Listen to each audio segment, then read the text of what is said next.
আওয়ামী লীগ ফিরে আসার সম্ভাবনা দেখেন? দেখেন জনমত তরলং সহজ তো, এটা না দেখার কি আছে, এটা দিবালুকের মতো সত্য। আমরা অতীতে দেখেছি ভাই, সুন্দর কথা বলেছেন যে দুইটা রাজনৈতিক দল কবর থেকে পরিচালিত হচ্ছে, এন্ড ভেরি ফ্যাক্ট। এই দুইটির নাম ছাড়া এই দুইটি দল একদিনও টিকবে না। আমরা অতীতে দেখেছি জেনারেল জিয়াউর রহমান মালেক উকিল সাহেবকে দিয়ে দল করাইছে, টিকে নাই। জোহরা তাজউদ্দিনকে দিয়ে এরশাদ দল করাইছে, টিকে নাই।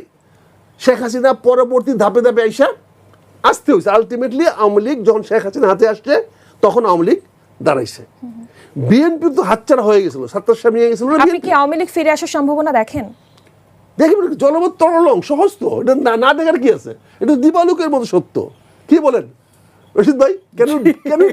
কেন ডিনাই হিপোক্রেসি?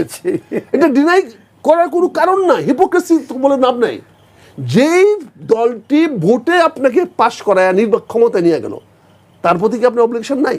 আপনি ভোট করেন না। তাদের দল বলেছেন যে না আমাদের দল রাজনীতি আমার দল বলে না, ছেলে মেয়েদের দলগুলো বলছে, বাচ্চাদের দলগুলো বলছে, জামাত বলে না, বাচ্চাদের দলগুলো বলছে। তারা তো অনেক কিছু বলে, তারা এইটা দিবে না, ওইটা দিবে না, এই করতে দিবে না, ওই করতে দিবে না। এখন তো আমেরিকার $29 মিলিয়ন নাই, যা খুশি তা করে ফেলবে। কিন্তু বাচ্চারাই তো আপনাদের জোট না, বাচ্চাদের আমাদের জোট না, বাচ্চাদের $29 মিলিয়ন জোট। ওই $29 মিলিয়ন দিছে আমার বাইডেন সাহেব, ওইটার জোট। এখন তো ওই গরম নাই। তারা যে দুর্নীতি মুক্ত না, এই তো কুমিল্লার যখন ফ্লাড হয়েছে তখন যে টাকাগুলো লুটপাট হয়েছে, কি হয়েছে? এই যে সজীব মন্ত্রী থাকা অবস্থায় যে পরিমাণ দুর্নীতি করছে, আমার তো মনে হয় না মন্ত্রী রেকর্ড ক্রস করেছে। তারা তো আর বিশ্বাসযোগ্য নয়, তাদের মধ্যে আস্থা নাই। 3 জন মন্ত্রী ছিল অন্তর্বর্তী সরকারের মধ্যে, একটা মন্ত্রী তো পারফর্ম করতে পারে নাই। 0.1 পারফর্ম করতো, 1% বাদ দিলাম, 0.1% পারফর্ম করলেও তো হয়তো। স্থানীয় সরকার মন্ত্রী ছিল, ভেরি ইম্পর্টেন্ট একটা জেলা পরিষদকে সে বা একটা সিটি কর্পোরেশনকে সে করতে পারতো। সে শাহাদাতকে সে ইলেক্টেড ফেল করা লোক, তাকে ডিক্লেয়ার করে তাকে তার বিরুদ্ধে অ্যাপিল পর্যন্ত করলো না, তাকে শাহাদাতকে বসায় দিয়েছে চিটাগাংয়ে।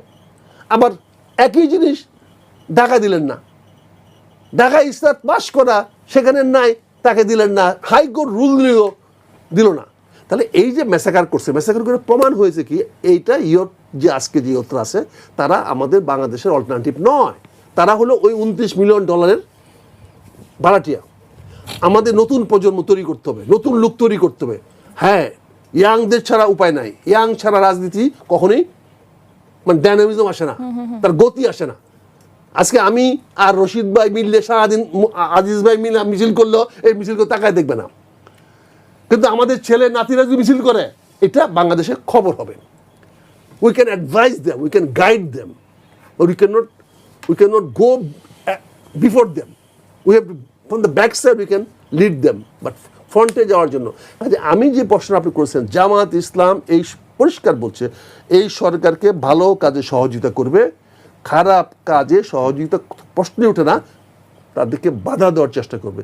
ইনশাল্লাহ আমরা আগামী সংসদ যে কালকে বসবে সেখানে আমরা দেখতে পারবো যে জামাতের কি পরিমাণ চাপ সরগরম সৃষ্টি করতে পারে।